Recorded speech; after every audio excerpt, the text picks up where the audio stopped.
Bismillahirrahmanirrahim.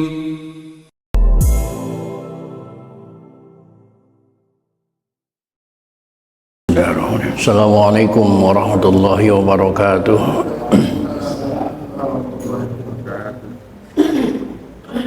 Alhamdulillahi rabbil alamin, wassalatu wassalamu ala asyrafil anbiya'i wal mursalin, sayyidina wa habibina wa syafi'ina wa maulana Muhammadin wa ala alihi wa ashabihi ajma'in.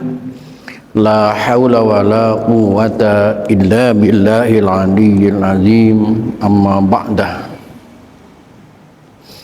Qad qala ta'ala fi ayatihil karim, a'udzu billahi minasyaitonir rajim. Bismillahirrahmanirrahim. Wa ma khalaqtul jinna wal insa illa liya'budun. Shadaqallahul azim. Bapak-bapak, segenap pengurus dan jamaah Masjid Jami Nuruddin, bil khusus yang hadir taklim pada malam ini yang saya hormati dan yang saya muliakan, semoga dengan hadir kita di majlis taklim mendapat kemuliaan dari Allah Subhanahu wa taala. Amin. Puji serta syukur mari kita panjatkan kehadirat Allah. Salawat serta salam mari kita tersanjungkan kehadiran Rasulullah Muhammad sallallahu alaihi wa alihi wasallam. Hadirin rahimakumullah, lanjutan taklim kita pada malam ini melanjutkan metodologi fikih dengan kitab Fathul Qorib. Yang malam ini di kitab yang Bapak pegang yaitu di halaman 154. Di halaman 154 baris kedua dari atas ada kalimat wasyurutu jam'i taqdimi salah satun. Silakan dicari dan diperhatikan, dan kita buka saja taklim ini dengan sama-sama membaca Ummul Quran surah Fatihah, seraya berharap kepada Allah Subhanahu wa taala semoga dengan asbab membaca Fatihah Allah berkenan mengampuni dosa dan kesalahan yang pernah kita lakukan di masa lalu kita. Amin. Terutama untuk kedua orang tua kita, keluarga kita, saudara-saudara kita muslimin wal muslimat yang sebagian besar mereka sudah ada di alam barzakh. Semoga diampuni semua dosa dan kesalahannya oleh Allah dan terima amal ibadahnya oleh Allah Subhanahu wa taala. Dan kita yang masih hidup dengan niat akan selalu hadir di majlis taklim, semoga Allah berikan kepada kita panjang umur yang disertai dengan sehat walafiat, dihiasi dengan rezeki yang jembar, dan juga keluarga kita semoga menjadi keluarga yang soleh dan solehah semuanya. Syafaati Rasulillah wa bi barakati mu'allif hadzal kitab wa bi sirril Fatihah. A'udzubillahi minasyaitonir rajim. Bismillahirrahmanirrahim. Alhamdulillahirabbil alamin. Arrahmanir rahim. Maliki yaumiddin. Iyyaka na'budu wa iyyaka nasta'in. Ihdinas siratal mustaqim. Shiratal ladzina an'amta 'alaihim ghairil maghdubi 'alaihim waladdallin. Coba hidupin kipas yang ini aus supaya ada sirkulasi yang depan aja.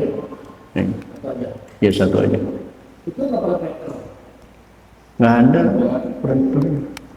Nggak ada proyektornya, nggak ada. Sambungnya kemana?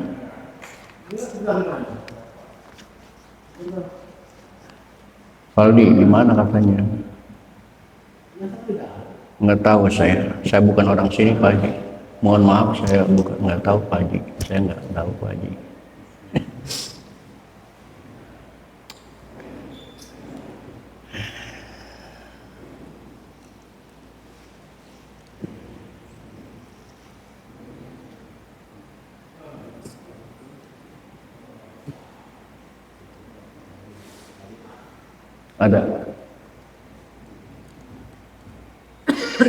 Ada. Bewok nggak bisa kok. Lu bisanya apa doang? Baru kelihatan aja nggak bisa. bikin anak cepet. Mana?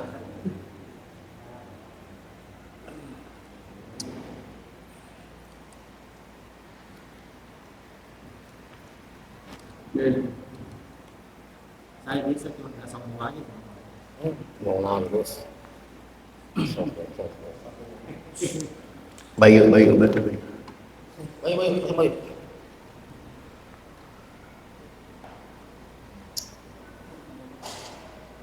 Itu bisa dipasang. Sini. Colok. Ini colok abah. Oh ini ya? Oh ini nih.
Udah.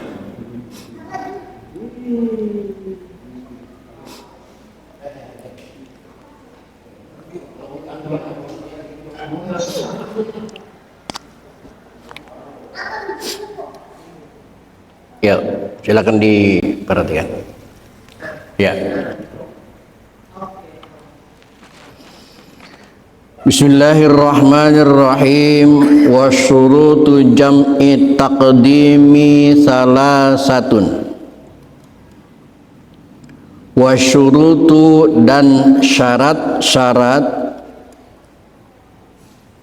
jam'i taqdimi jama takdim itu salasatun ada 3.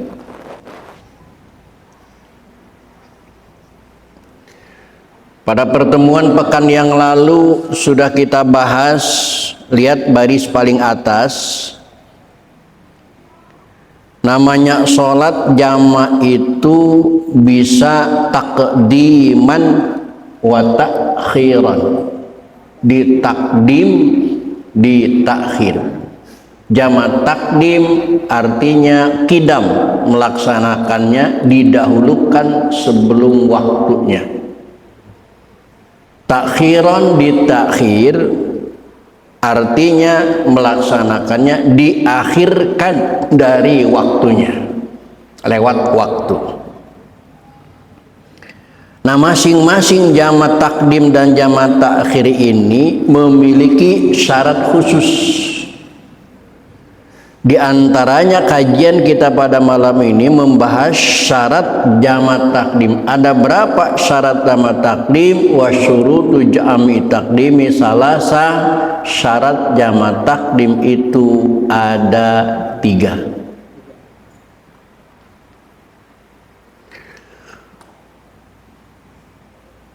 Kembali ke buku. Al-awalu yang pertama, ayyabda'a bizuhri qoblal asri, ialah memulai bizuhri dengan sholat zuhur qoblal asri, sebelum sholat asar.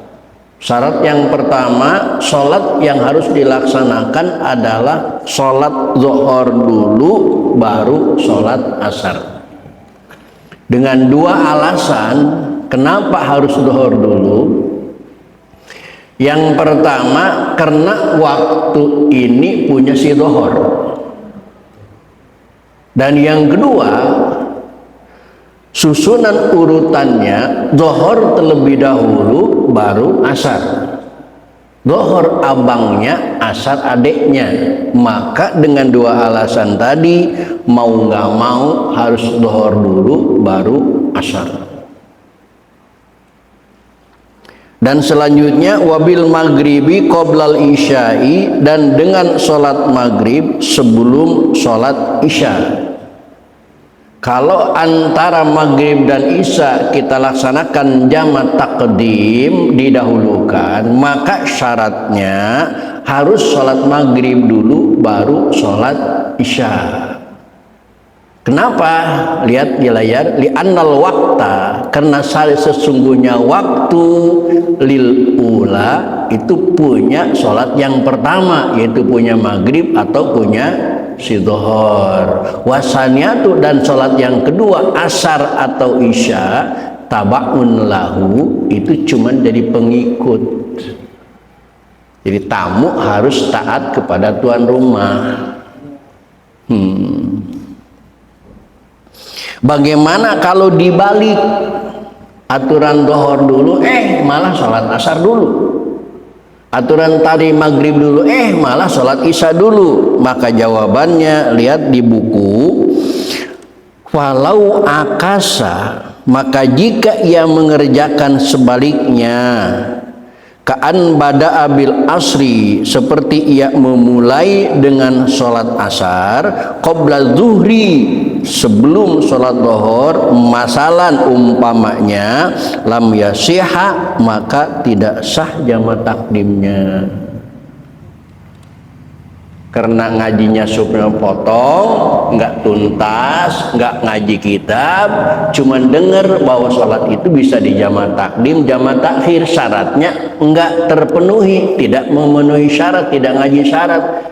Sholat dhuhur dengan waktu asar, dengan sholat asar dilaksanakan jamak takdim di waktu dhuhur, tapi yang dilaksanakan sholat asar dulu baru sholat dhuhur. Maka jawabannya lam yasiha, itu tidak sah, sholat asarnya batal. Bagaimana solusinya? Agama itu punya banyak solusi.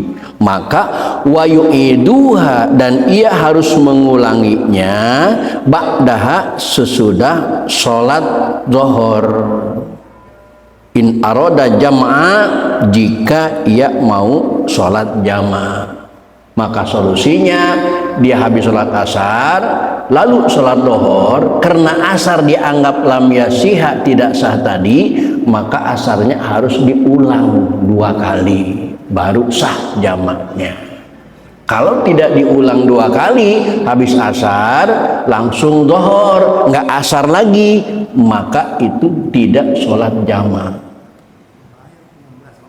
Nah, ini banyak kasus begini, karena ngajinya nggak hadir begini, karena ngajinya nggak tuntas.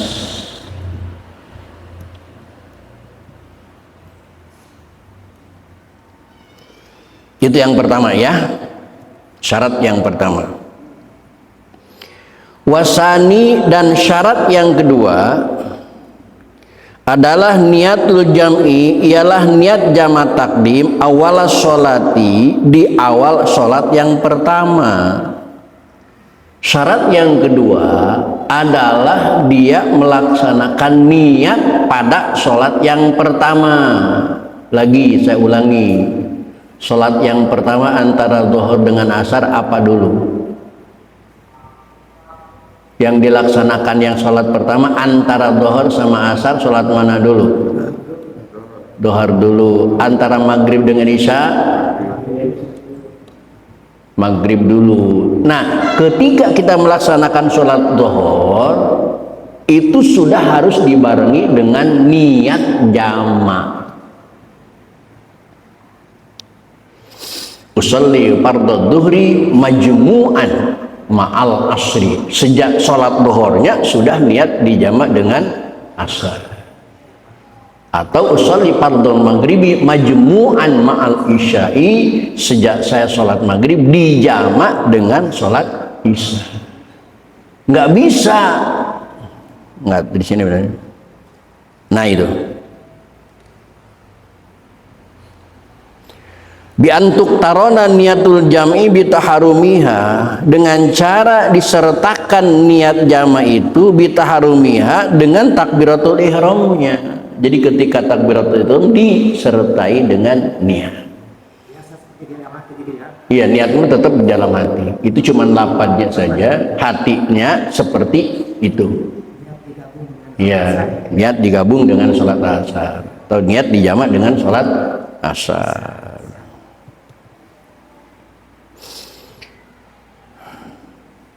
Nah ini dijelaskan. Falayak pi takdimu halat taharumi, maka tidak cukup mendahulukan niatnya kepada takbiratul ihram. Tidak cukup niat jamak sebelum pelaksanaan takbiratul ihram. Ngobrol-ngobrol kita di mobil, nih kita berhenti di mana Pak Haji? Di rest area depan aja lah. Nah sekalian aja nih sambil sholat jamak takdim, kita asar dibawa ke dhuhur. Oke, kita jamak takdim ya. Oke, siap. Begitu turun, ketika usolinya nggak niat di jamak, maka niat jamak yang di mobil tadi karena tidak dibarengi dengan takbiratul ihram dianggap tidak ada. Karena niatnya syaratnya harus dibarengi dengan niat takbiratul ihram. Atau usalinya usalli fardhu dhuhri majmu'an mal asri arba rakaatin ma'muman lillahi Allahu akbar. Ketika mulut niat jama usalli fardhu dhuhri majmu'an mal asri, tapi ketika Allahu akbar hatinya enggak niat jama, itu juga tidak sah. Karena sahnya niat itu dibersamakan dengan takbiratul ihram. Sedangkan kata-kata usolli itu kan belum takbiratul ihram. Hati-hati, karena yang namanya itu wa mahalluha al-qalbu, tempatnya hati bukan mulut. Mulut itu liusa dan lisanul qalba, cuman menolong hati saja. Lanjut. Wala ta'khiruha salami, dan tidak cukup mengakhirkan niat itu dari salam minal ula di sholat yang pertama. Begitu sholat yang pertama lupa atau memang tidak tahu, ngajinya nggak sampai selesai, sholat aja dhuhur. Begitu habis sholat dhuhur temen nanya, lu jamaah apa enggak? Enggak, kan bisa dijama. Oh sekarang niat jama. Padahal sholat pertama sudah salam, sudah selesai. Itu juga tidak jadi, tidak boleh, tidak boleh. Berarti asarnya tetap harus ditunda nunggu waktunya, karena tidak bisa dijama.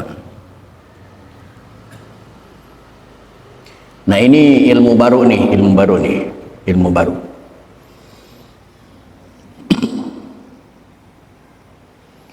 Watajuzu, dan boleh niat itu pi asna'iha, di tengah-tengah sholat, alal azhar menurut kaum zahir. Ini ilmu baru di kitab yang sebelumnya nggak ada nih. Boleh niat jama di tengah-tengah sholat. Awalnya dia niat sholat itu biasa aja, sholli fardhu dhuhri arba rakaat, normal aja, Allahu akbar. Setengah 2 rakaat sholat dhuhur, dia pikir ini saya lagi di perjalanan boleh jamak loh, niat jamak aja sekarang.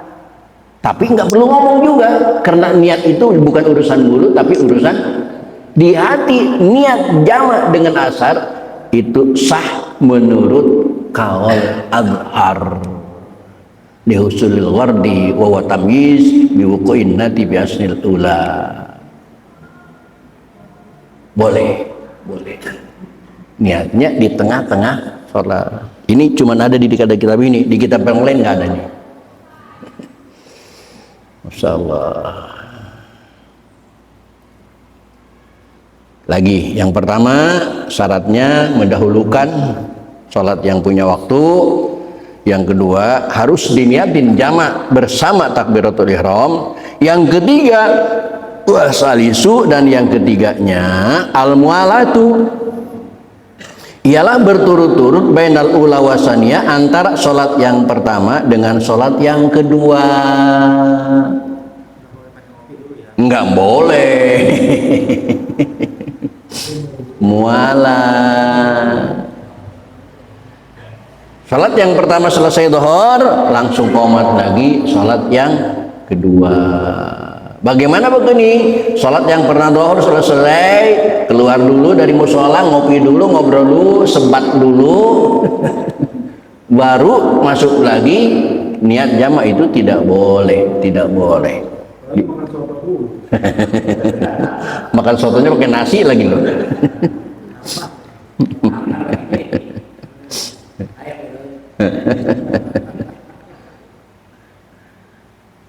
Nah, di sini bi allayatul al faslu, dengan umpama tidak lama kepisah bainahuma, di antara keduanya sholat. Bagaimana dengan qomat? Apakah itu terjadi fasl? Tidak. Tidak. Oleh karena itu, ini juga di mana baik kita menemukan orang sholat jamak tapi diselang dengan rawatib. Jamak ongkoh, rawatib ongkoh, on ya. Kalau memang mau rawatib nggak usah jamak, normal aja. Di sini dijelaskan, lihat coba, lihat. Walihada, karena tidak boleh terpisah terlalu lama, maka tarok tarawatib bainahuma, kau tinggalkan sholat sunnah rawatib antara dhuhur dan asar. Nggak usah ada rawatib lagi, nggak usah ada sunnah lagi. Ini jama ongkoh, kosor ongkoh, rawatib ongkoh. Otaknya di mana? Nggak usah mikirin pengajian, otaknya aja, otaknya. Yang fardu aja disingkat, dibuang dua, malah yang sunnah dilaksanakan. Mendingan sunnah dibuang, wajib dilaksanakan. Artinya mendingan sholat dhuhur 4 rakaat daripada rawatib. Nggak boleh, nggak boleh, nggak boleh. Walihada, dan karena ini maka tarok rawatib atau turikat rawatib, sholat rawatib itu harus ditinggalkan kalau kita sholatnya sholat jamak.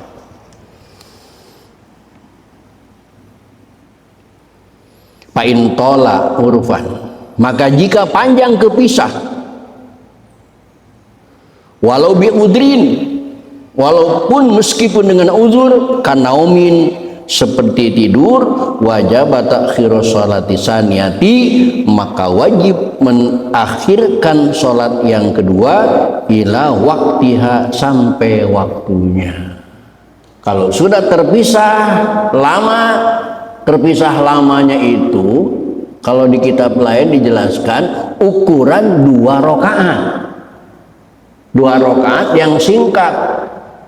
Sholli Allahu Akbar, nggak usah baca iftitah, langsung baca Fatihah waladhdallin, langsung ruku, tasbihnya cuma 1, langsung i'tidal dan sebagainya. Seandainya memakan waktu selama itu sudah kepisah namanya. Walaupun dengan udzur kanaumin, tidur, tetap tidak boleh. Sebenarnya cuma di dalam sholat jamak saja tidur itu tidak menjadi masalah. Di ibadah-ibadah yang lain tidur itu nggak masalah sama sekali. Orang yang maksiat dengan tidur nggak masalah. Orang yang ngomong lagi tidur nggak digubris. Meninggalkan sholat karena tidur nggak dosa. Semua karena tidur tidak dosa. Tapi dalam jamaah tetap tidak boleh.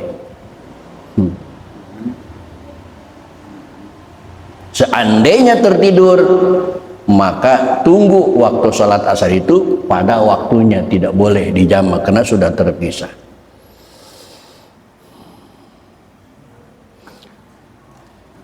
Walayaduru, dan tidak madarat fil mualati, dalam berturut-turut bainahuma, di antara 2 sholat itu, paslun yasirun urfan, itu terpisah yang sedikit menurut ada.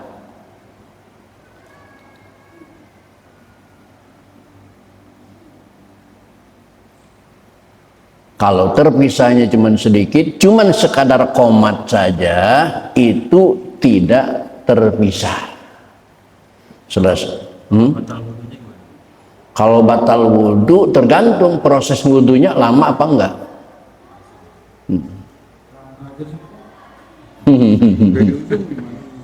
Nah, patokannya di sini nih. Wa minat tawil, termasuk terpisah yang lama, qadra sholati rakaataini, ukuran sholat 2 rakaat bi akhfa mungkinin, yang ringan-ringan saja, yang tadi rukun-rukunnya saja.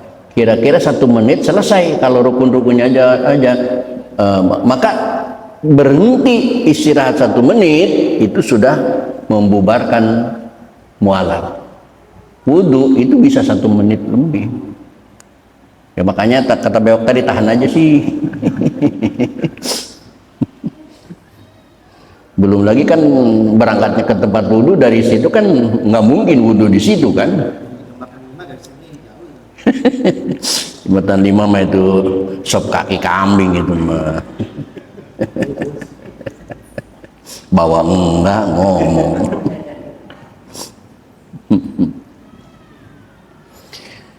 Itulah syarat jama' takdim.